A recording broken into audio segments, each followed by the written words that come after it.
Hello everyone, welcome to my channel exam सभा। आज मैं आपको बताऊंगा स्ट्रैटेजी जिसको मैं फॉलो किया और एग्जाम में ऑल इंडिया रैंक 5 लाया। तो आप भी इस स्ट्रैटेजी को फॉलो करके एग्जाम में एक अच्छा रैंक को होल्ड कर सकते हैं। ये कुछ एग्जाम्स हैं जिसको मैंने क्लियर किया, but before starting you have to keep two things in your mind. The very first is hard work and the second thing is a patience. Patience must be there मेरे भाई।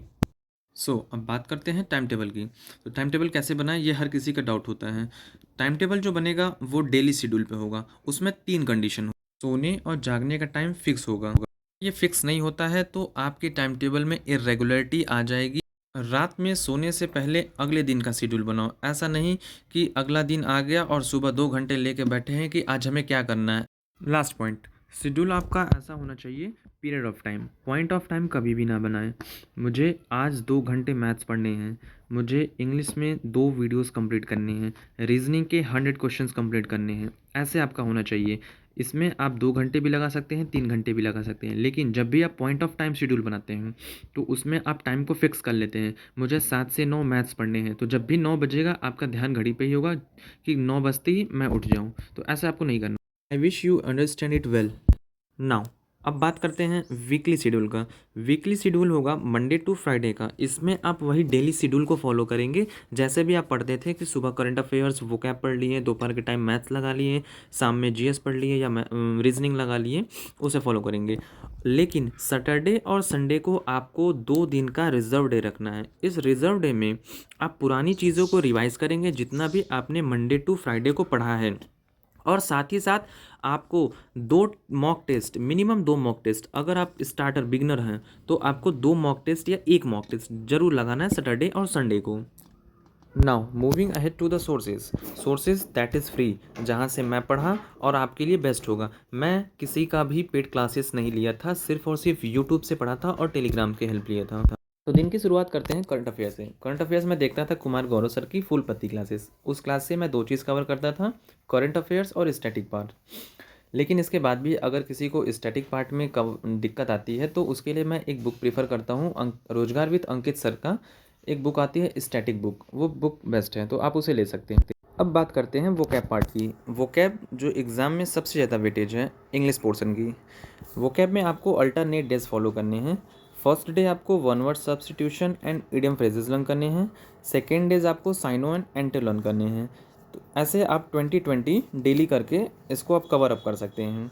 लेकिन आप उतना ही ले जितना आप कर पाओ कंप्लीट। ऐसा नहीं कि हमने 20 बोल दिया था आप 20 लो। आप 10 कर पाओ तो स्टार्टिंग में 10 ले सकते हो या 15 ले सकते हो। अब आते हैं एडिटोरियल पार्ट पे। एडिटोरियल जिसको एग्ज़ाम में अनसीन पैसेज नाम से भी जानते हैं।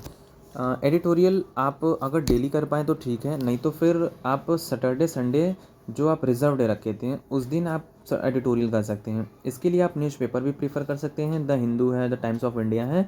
अगर आप न्यूज़पेपर नहीं लेना चाहते हैं तो टेलीग्राम एक चैनल है इंग्लिश माध्यम, इस पर डेली सुबह 6 बजे एक पीडीएफ आ जाती है जिसमें अनसीन पैसेज देता है और उससे रिलेटेड 5 to 10 क्वेश्चंस होते हैं। उसके साथ ही साथ 10 एक्स्ट्रा क्वेश्चंस होते हैं, ग्रामर से रिलेटेड होते हैं। मीन्स 20 क्वेश्चन आपको उस पीडीएफ में मिल जाएगा, जहां से आप एडिटोरियल भी कर लेंगे और एक मिनी मॉक टेस्ट दे सकते हैं इंग्लिश का। अब आते हैं इंग्लिश पार्ट पे। इंग्लिश के लिए 3 टीचर बेस्ट मुझे लगते हैं, रानी मैम, तरुण ग्रोवर सर या नीतू मैम। मैं जो पढ़ा था वो रानी मैम से। इनका यूट्यूब चैनल है इंग्लिश बाय रानी मैम। इनका मैं यूट्यूब और टेलीग्राम दोनों जगह फॉलो करता था।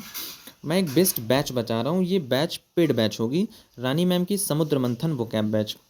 ये सबसे बेस्ट बैच होगी वोकैब के लिए, एक बार ज़रूर इस बैच को प्रेफर करें।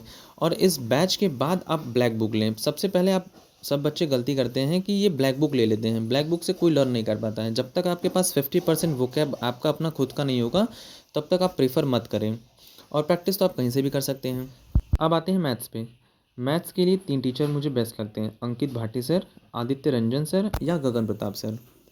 मैं 2 टीचर से पढ़ा था, अंकित भाटी और आदित्य रंजन। इनका जो बैच मैंने लिया नहीं था, यूट्यूब से पढ़ा था, वो था अंकित भाटी सर की एसएससी जीडी की 2021 में उन्होंने सूर्या बैच पढ़ाया था, यूट्यूब पे फ्री ऑफ कॉस्ट थी, वहाँ से मैंने कंप्लीट किया था। और आदित्य रंजन सर की यूट्यूब पे ही पढ़ी हुई है महाभारत बैच। यहाँ इन दोनों से मैंने मैथ्स कंप्लीट किया था अपना। और प्रैक्टिस तो हर टीचर से मैं कर लेता था। अब हम लोग बात करते हैं रीज़निंग की। रीज़निंग के लिए आपको किसी का भी बैच लेने की ज़रूरत नहीं है। आप मैथ्स पढ़ते हैं तो उससे आपका कैलकुलेशन और परसेप्शन ये दोनों आपका इंक्रीज़ हो जाएगी। कुछ टॉपिक्स हैं जिसके लिए आपको टीचर्स की ज़रूरत पड़ेगी, तो उसके लिए मैं कुछ टीचर्स को रिकमेंड करता हूँ। जैसे कमल सर हैं, ये इवन कोचिंग सेंटर इनका यूट्यूब चैनल का नाम है, उस पे पढ़ाते हैं। अरुण सर हैं और पीयूष वारसनी सर हैं, ये दोनों कैरियर व्हील पे पढ़ाते हैं। मैं पढ़ा था कमाल सर से और अरुण सर से। अरुण सर से सिर्फ मैं सिलॉक्स पढ़ा था और कमाल सर से 2 टॉपिक्स पढ़ा था। कमाल सर के सबसे बेस्ट मुझे ये लगती है कि वो पहले कोई भी टॉपिक्स को बेसिक टू एडवांस लेके जाते हैं, फिर उसी सेम टॉपिक का वो स्मार्ट अप्रोच बताते हैं। वो स्मार्ट अप्रोच आपको मैथ्स में भी काम आएँगे। तो मैं रिकमेंड करूँगा कि आप कमाल सर को एक बार ज़रूर प्रेफ़र करें। अब आते हैं most important section GK and GS. इसके लिए मैं एडवाइस करूँगा कि आप किसी का भी बैच ले लो, क्योंकि एसएससी या कोई भी एग्ज़ाम में जीके का वेटेज तो सेम है, लेकिन इसका डिफ़िकल्टी लेवल ज़्यादा है। तो इसलिए आपको किसी की भी गाइडेंस लेने की ज़रूरत है इसमें। और एक चीज़ ध्यान रखना कि इसमें आपका खुद का नोट्स ज़रूर होना चाहिए। ऐसा नहीं है कि आप पढ़ लिए लेकिन आपका नोट्स नहीं हो रहा है, तो आप बार-बार वीडियो को प्रेफ़र कर रहे हैं। आपका अपना खुद का नोट्स या खुद की बुक जिससे आप पढ़ रहे हो, ज़रूर होना चाहिए।